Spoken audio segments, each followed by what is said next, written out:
morning, KU. Welcome back to Good Morning KU. I'm Karina. And I'm Hunter. And today we got a great show lined up for you guys. We're going to be starting it off with news with Matt and McKenna. And then we're going to go see D'Angelo at J School Generations. And then sports with Sydney and Cassie. Then we're going to roll into fantasy football with Daniel and Logan and finish off with weather with Brooklyn. All right, I'm glad to be here. I was supposed to be here last week hosting, but I had to miss it. Oh, yeah. Where were you? I actually got to go to Kansas City to meet Patrick Mahomes and do an interview with him for Fox. So it was a really cool experience, and I think we have some pictures to show of the studio shot and the setup that we had. Basically, it was a few hours of setting up and then a nice 10 to 15 minutes of interview and portrait shots, and then we were done. So it was a great learning experience. That's crazy. What all did y'all talk about? He basically talked about the team the whole time. He's a really humble guy, so in the interview, he didn't really want to touch too much on his own skills, but he's a really great guy. He's hilarious. So, really? Yeah. Okay. Honestly, that's always a really good trait to have, especially if you're always under pressure, at football games and things like that. It's always good to, have a little upbeat in your step.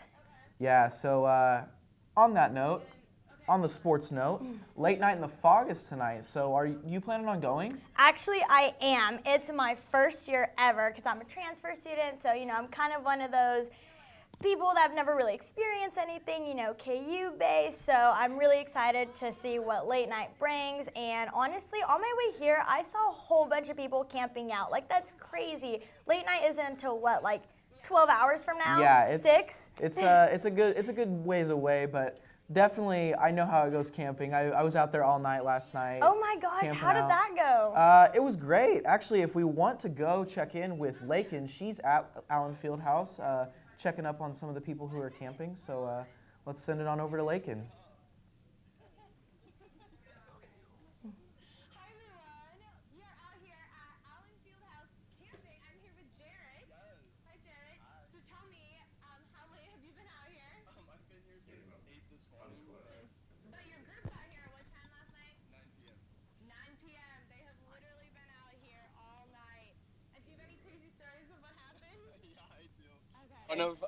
One of our people got super, she was so, I don't know, how do you describe it? She was super sleepy, and she really had to go to the bathroom, but couldn't find a bathroom, so she ended up peeing behind a bush, and someone saw her, and she, ran. She was like, I'm out. It's fine. It happens. Crazy things are happening out here in front of Allen Fieldhouse. So, it's been fun. There are a ton of people here. We have a lot of people, probably 50, 60. Oh. How many have been out here since last night, do you know?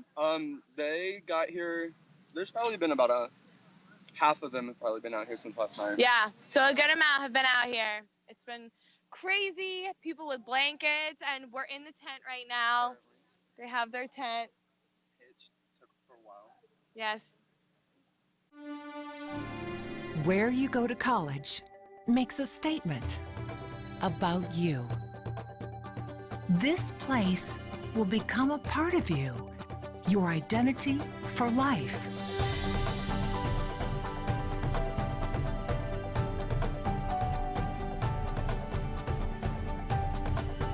The University of Kansas, a great place to be you. Welcome back to Good Morning KU. I'm Matt. And I'm McKenna, and here's your weekly news update. Telltale Games, the company responsible for releasing iconic story-based video games like The Walking Dead series, Game of Thrones, and Minecraft Story Mode, has recently declared that the company is shutting down. They posted a notice on Twitter discussing how all but 25 employees have been laid off. CEO Pete Hawley stated how despite releasing critically successful games, the company hasn't been getting enough back in sales. Fans were a mixture of sad and outrage as this leaves many storylines in future installments to never be released. However, on Tuesday, the company did state that they are in the process of contacting other studios to finish The Walking Dead's final season. It is still unclear whether or not these will be greenlit, and there is little information on the fate on many of the other planned games. I recommend following Telltale Games Twitter before they go away completely. Rumors and speculation surrounding Deputy Attorney General Rod Rosenstein's departure from the White House remain up in the air until a decision can be made about whether or not Rosenstein will keep his job after his anonymous article was published in the Washington Post. 11 House Republicans have introduced 5 articles of impeachment, accusing Rosenstein of withholding information from Congress, and thus failing to abide by the rules of the Foreign Intelligence Surveillance Act. He rebuked these efforts, saying the Department of Justice's independence is being threatened. Yesterday, the White House announced that President Trump will be postponing his meeting with Rosenstein until next week to avoid interference with yesterday's hearing on the case involving Supreme Court nominee Brett Kavanaugh. Further reports will follow their rescheduled meeting. Shane Dawson is taking the internet by storm with the first and second entry in his new documentary series, The Mind of Jake Paul. The key question the series hopes to answer is whether or not YouTube star Jake Paul is a sociopath. The first episode in the 8-part series didn't reveal much about the subject in question, but laid out the process that the documentary series will follow. In the first video, Shane discussed many concerns viewers have and ensured that this isn't going to be a fluff piece. We revisited what is known already about Jake Paul, including many of his past controversies. Shane also gave insight into the sources he will get into contact with before personally interviewing Jake Paul himself. The second episode in the series came out last night, where he talked to a psychologist about what sociopaths are like and what to expect. Later on, he will get into contact with people who personally interacted with Jake and those who broke away from his group known as Team 10. Bill Cosby was sentenced to 3 to 10 years in prison on Tuesday, closing the ongoing case that followed years of various sexual assault allegations against him. Just before Cosby was escorted out of the Montgomery County Correctional Facility, his lawyers accused prosecutors of playing a fake audio tape for the jury. Experts say, however, that even if this were the case, there is no evidence that Judge Stephen O'Neill made any such errors. Cosby spent his first day in a Pennsylvania state prison yesterday.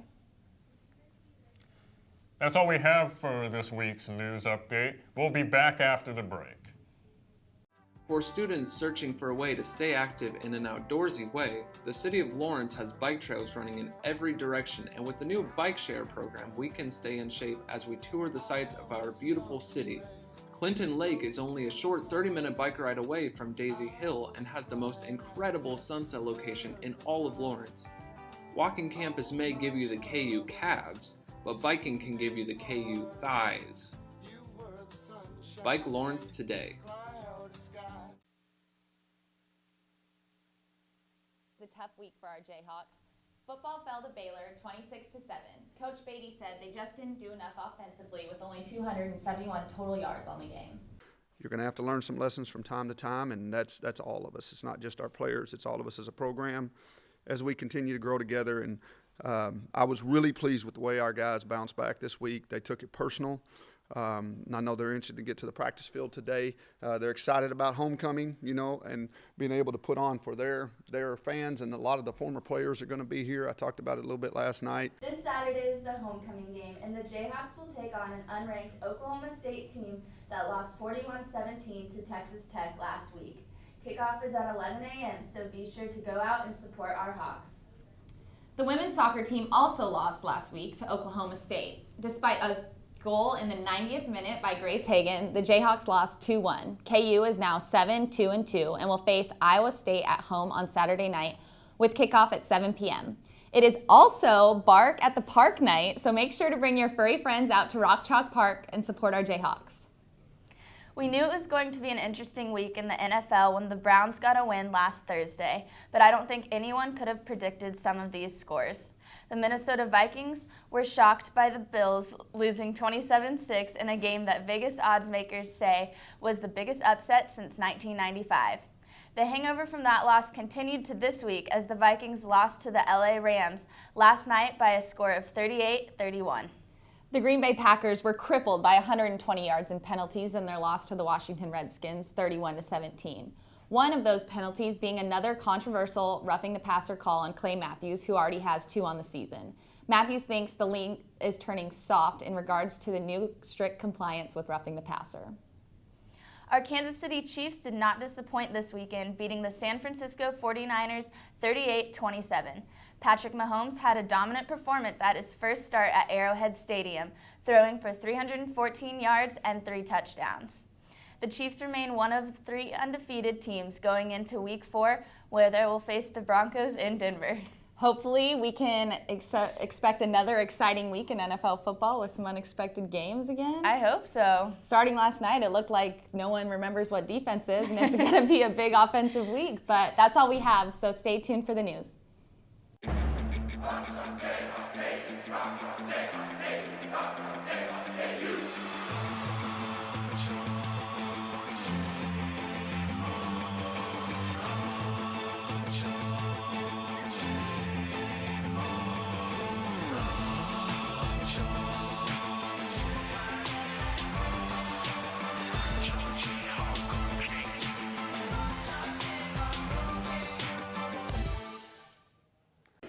All right, good morning, KU. My name is D'Angelo Davis, and we're here at Stauffer Flint Hall at the J-School Jayhawk Generations event. It's an event where students and alumni, they come together and connect, and right now they've got a series of activities going on right now. As you can see, they're playing a trivia game right now where the people will ask questions. They send a team outside, and they come back in, and apparently they quiz them.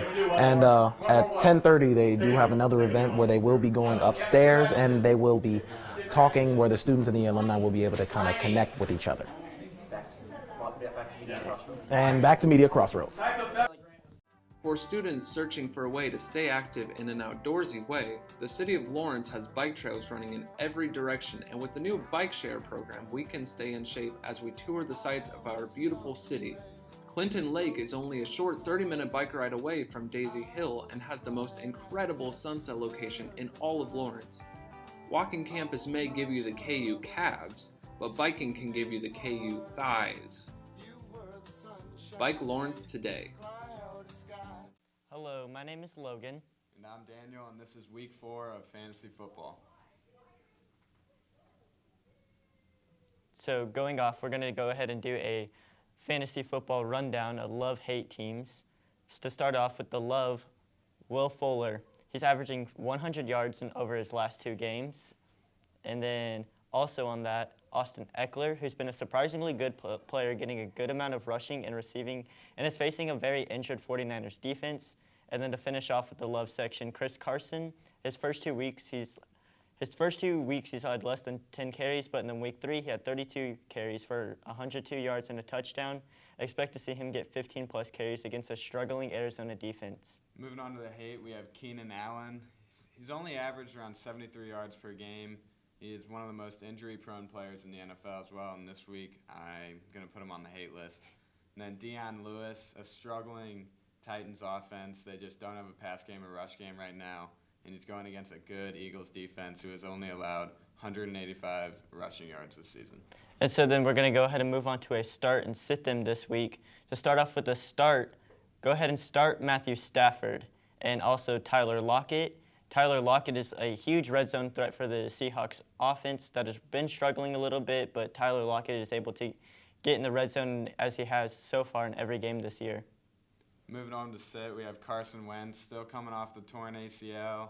Expect him, I think, by mid-year, we're going to start seeing the Carson Wentz we saw last year. And then Nelson Aguilar, the Eagles do get Alshon Jeffrey back this week, so Aguilar, probably receptions are going to be a little down this year. This week. And then Derrick Henry, like I said, the Titans offense just hasn't been there. Henry's been getting the carries around 15 a game, but just only averaging around 40 yards per game. So with that, we're going to go ahead and close out our fantasy section. Next up, we'll have Armand from a video last year at Late Night in the Fog. So stay tuned for that. My name's Armand, and we're here outside Allen Fieldhouse for Late Night in the Fog, asking fans their opinions on fake players for the 2017-2018 KU basketball season. So, how long have you been watching KU basketball? Oh, my entire life. I'm 19. I've watched it probably my whole life. A couple years now. I went to my first game last year, like in person, so a couple years. Forever. Yeah, for a while. Yeah. There's some recruits coming tonight. I think Zion Williamson. I'm going to ask you how you feel about them. How do you feel? Let's start. How do you feel about Doug Gerard out of Mississippi? Yeah, I like him too. I mean, I really like Zion, but I like him too. We got. I think I heard 14, 15 recruits that'll be here tonight. Okay, cool. But I'm probably most excited about Zion with his athletic ability. Okay, yeah. We got Doug Gerard, Marlon Brando, all them. So, do you have anything on Brando? I haven't really watched Brando that much. I've seen one of his hoop mixtapes on YouTube, and I know his scoring ability is almost unmatched. I know he can score at will. Yeah, he might be the new godfather of the team. We'll see. Do you think that Garrett kid will play a lot, or? That's me. Oh, that's you. Well, maybe I can take you one-on-one one day. I mean, I'm pretty good. I was a water boy for my senior year in high school. That's what's up. Maybe you can. Yeah, maybe one day we can. Who do you think the leader of the team is going to be now that Frank Mason is gone? I think we're going to have a lot of leaders. Me, Svee, Legere, Malik, a lot of guys. We've been asking a lot of fans. They're excited for both you and a player named Gale Sayers to tear it up on the court. How do you feel about fans saying that? There's some recruits coming like Zion Williamson, Jon Snow. How do you feel about them? I don't know who they are. I've never heard of them. You think Jon Snow could defend the wall? I think he could. Nope. Do you think he's going to marry Daenerys Targaryen? No. Yes.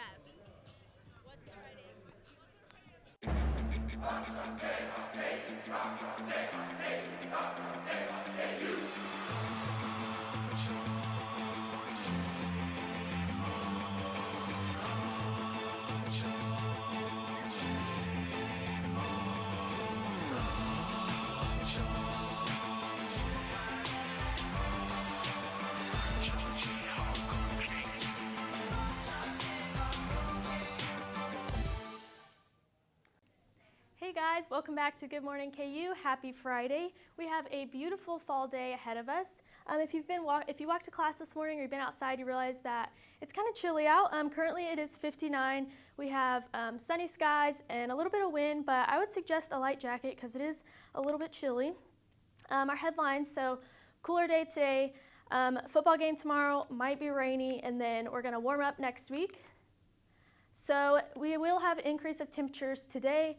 A high of 64 by 3, but the clouds are going to increase, and then by 5 o'clock it's going to be really cloudy and it's going to cool down a bit because of that. Football game tomorrow, it's homecoming versus Oklahoma State. Unfortunately, there is going to be some rain, so at kickoff it's going to be about 52 degrees and rainy, but hopefully by fourth quarter the rain will hold off and then it'll still be kind of chilly, but yeah.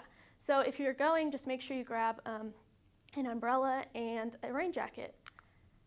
And then this weekend, like I said, tomorrow is going to be rainy, but Sunday it's going to heat up very quickly and it's going to be high of 85, and then into the week, next week it will also heat up to Wednesday. There's going to be a high of 88.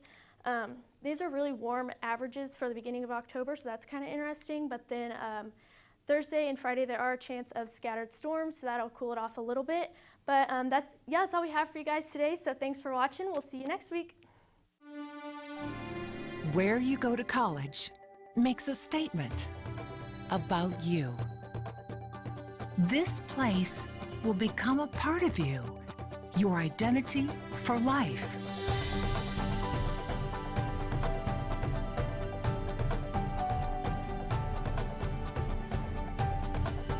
The University of Kansas. A great place to be you. Hey guys, thanks for watching. We had a great show today to start leading off with our homecoming weekend. Yeah, be sure to check out the game tomorrow. Be sure to show up and support your Jayhawks as they play Oklahoma State for the homecoming game. And be sure to check back next week for the next episode of Good Morning KU. And don't forget late nights tonight. I hope to see everybody there. All right, thank you guys for watching. See you next week.